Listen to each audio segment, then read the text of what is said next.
Olá pessoal, tudo bem com vocês? Sejam bem-vindos a mais um episódio da série Inglês Acadêmico aqui no Vida de Pós-Graduando. Esse aqui é o 5º episódio e eu vou dar para vocês hoje a dica de número 4. A dica de hoje é sobre como você deve organizar o seu parágrafo. Pessoal, parece que é uma dica um pouco simples, mas eu garanto para vocês que tem muita gente que se confunde na hora de escrever um parágrafo e tem muita gente que comete o erro de como escrever um parágrafo. Então, esse vídeo vai ser rápido e simples, mas nem por isso essa dica é menos importante. Ela é muito importante no meio acadêmico, muito importante na hora que a gente tem que escrever um artigo em inglês, por exemplo, e ela segue mais ou menos o raciocínio de um parágrafo em português. Então, como que deve ser um parágrafo na hora de a gente escrever um artigo científico?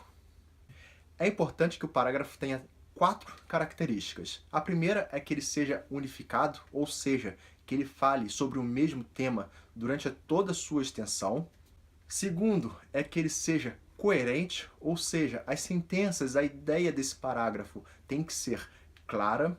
A terceira, o parágrafo deve ser coesivo, ou seja, a maneira como você junta as sentenças deve ser coesivo, ou seja, deve haver uma maneira clara de como você une as sentenças ao longo desse parágrafo. E por último, esse parágrafo também deve ser um parágrafo bem desenvolvido, ou seja, deve conter uma ideia concreta e com informações que sustentem as informações que vocês estão querendo passar.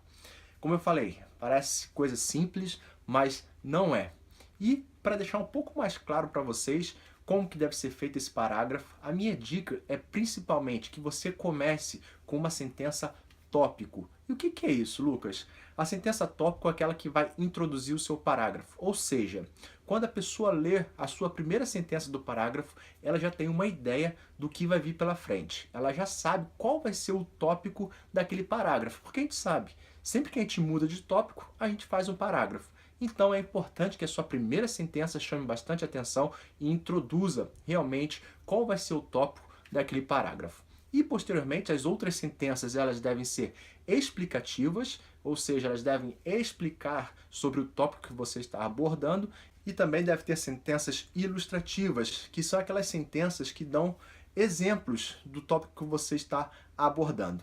Então lembre-se que você deve ter uma sentença introdutória e as outras sentenças elas devem ser explicativas, explanatórias, e também deve ter sentenças ilustrativas, aquelas que dão exemplos sobre o seu tópico. Então é isso, pessoal. Como eu falei, é uma dica simples e rápida hoje, mas que causa muito problema para muita gente na hora de escrever um artigo em inglês ou na hora de escrever qualquer outro documento em inglês. Eu espero que eu tenha ajudado com mais uma dica, e você já sabe, a gente tem vídeos sobre inglês acadêmico todas as segundas, quartas e sextas no mês de setembro aqui no Vida de Pós-Graduando. E se você gostou desse vídeo, deixe o seu curtir aqui, compartilhe com seus amigos. Se você não está inscrito ainda no canal, se inscreve aqui no canal do Vida de Pós-Graduando e também me segue nas outras redes sociais, o Instagram, o Facebook, que eu estou sempre postando algumas dicas também de inglês acadêmico ao longo do mês de setembro. Tá certo? Então é isso, a gente se vê na sexta-feira com o 6º vídeo e a 5ª dica do inglês acadêmico aqui no Vídeo de Pós-Graduando. Tchau! I had a beautiful dream the other day. I was in a house overlooking a tropical bay.